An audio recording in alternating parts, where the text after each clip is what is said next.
Alright, so today I'm going to be showing you how to install a ZAG InvisibleShield on your MacBook Pro 13-inch. This one isn't really a review, but I'm going to try to make it a review. But it's more of a how-to install one of these onto your MacBook Pro. So when you get the InvisibleShield for the MacBook Pro, it's going to come in a roll. Mine came in a roll at least, and it's going to come with a big bottle of liquid here. Spray. Now the spray, you gotta spray. I personally spray this and the shield just because it's easier to install, but they recommend just spraying the shield. But anyways, first you want to make sure the surface you're cleaning or you're putting it on is clean. So I'm going to take my Antic Advanced cleaning spray. I'm just going to spray it on the top. And I'm going to wipe it off.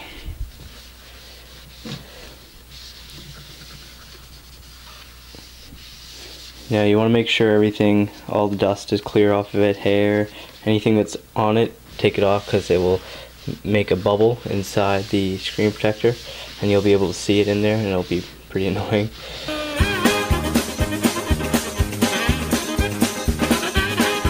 Alright, so now that that's cleaned off, just give it one more final pass to make sure all the dust and spots are off, and just double check it.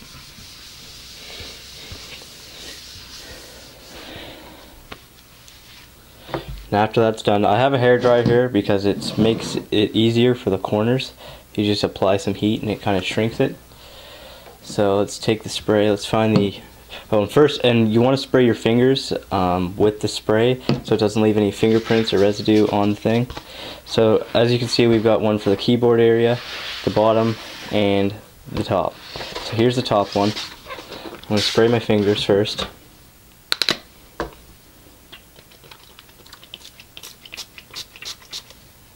Put a good amount on your fingers because you're going to be touching a lot of things. So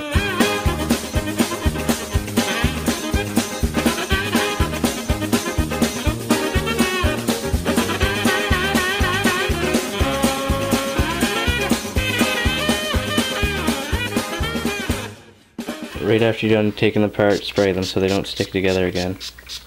You want to apply a generous amount of spray on the actual shield itself, and then you want to spray just a film on there and just put it on. So just line it up first, don't worry about getting the bubbles out yet, just line it up to your device, your MacBook. After this is all lined up, you want to take make sure everything's lined up. Take your squeegee that comes with it, and you want to work from the Apple logo out. And but make sure you hold on to one side so it doesn't move. So you just want to work outwards.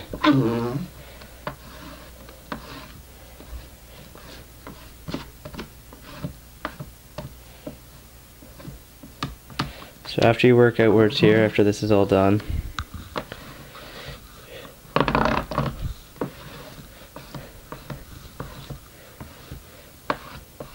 you are going to have those corners. I don't know if you can see that, but the corners are lifted up right now. I'll fast forward through. I'll show you how to do the one corner first, but the hairdryer is going to be really loud. But when you take your hairdryer, you want to kind of put a little bit of pressure on each side with your thumb while hair drying it. But you want to wipe the excess stuff off too, the fluids around it, just so it's cleaned up a little bit. Even if you just take a cloth and do this a little bit before you start hair drying it, it tends to work a little better. You sometimes don't even need to take a hair dryer, but I still do. So as you can see, I don't know if you can see that actually or not, but corners are down almost. And you don't want to put the hair dryer on too high. You want to put it on like a low setting so it doesn't blow too much. So here, let's do this one corner over here first. So after this is done, after you start your hairdryer, you just want to take a corner and keep rubbing the side of it when you're hair drying it, just to get all the water out and make sure it's on an angle.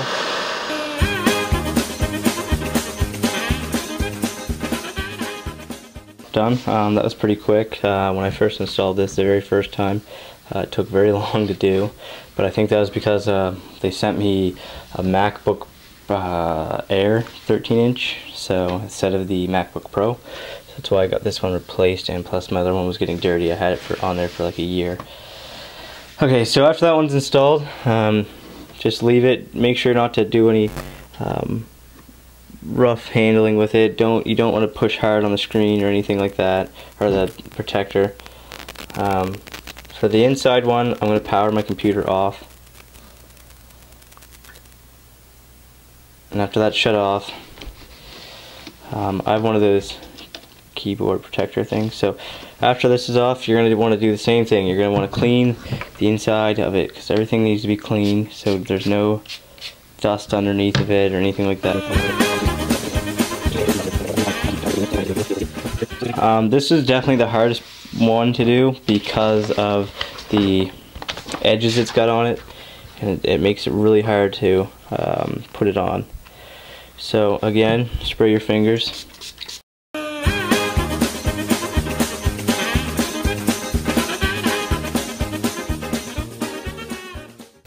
Okay, so now you want to spray after you get that off, you want to spray this. You want to lay this down like that. And make sure everything's lined up. I don't have enough liquid over here. This one is a little bigger than the previous one I installed, obviously because it was for a MacBook Air. So now after this, you get it lined up just like you did at the top.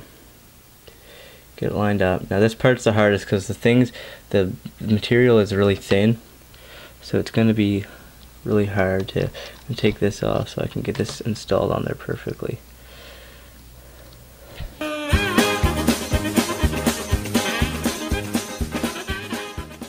The hair dryer. Fast forward through this. All I'm going to do is take the hair dryer to the corner parts and just kind of shrink them up a little bit.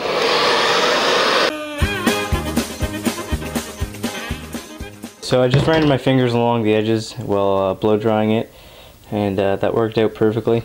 Now for the back, for the bottom here, you're going to have to either see if this is good enough to put on its back so you can do the back of it, but I'd be worried about it shifting a little bit. So I want to try it, see what happens, see if this is fine. This should be fine. And when you are done everything, open your computer up and leave it for the night, I'd say.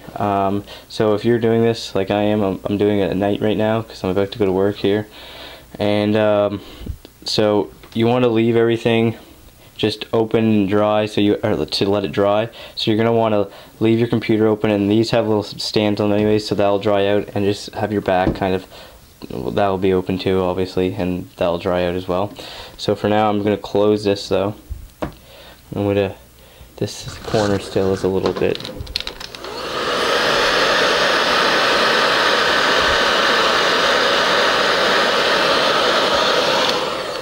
Just had to fix that corner there. So now I'm going to flip this on its back.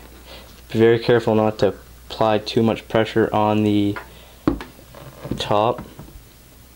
Unplug this. Now the same thing, you're just going to want to clean it, make sure there's no dust. And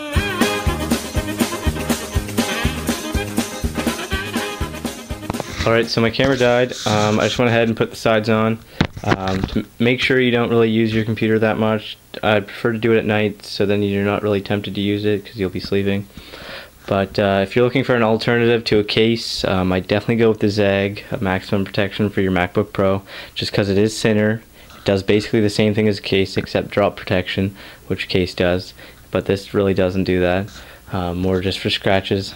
But yeah, so there's how you install it. It's better than paying someone at the Future Shop or somewhere like that to $15 to put it on when you can do it yourself. So yeah, thanks for watching. Don't forget about my giveaway this month. I'll probably be doing actually 2 this month because I do have a couple things to give away and I do need to get those out there.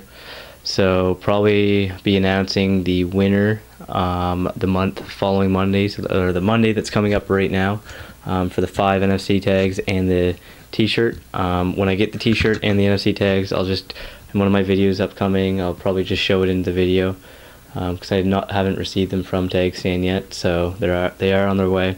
So anyways, sorry that video took so long. Thanks for watching. Please subscribe and just keep watching my videos. Thanks.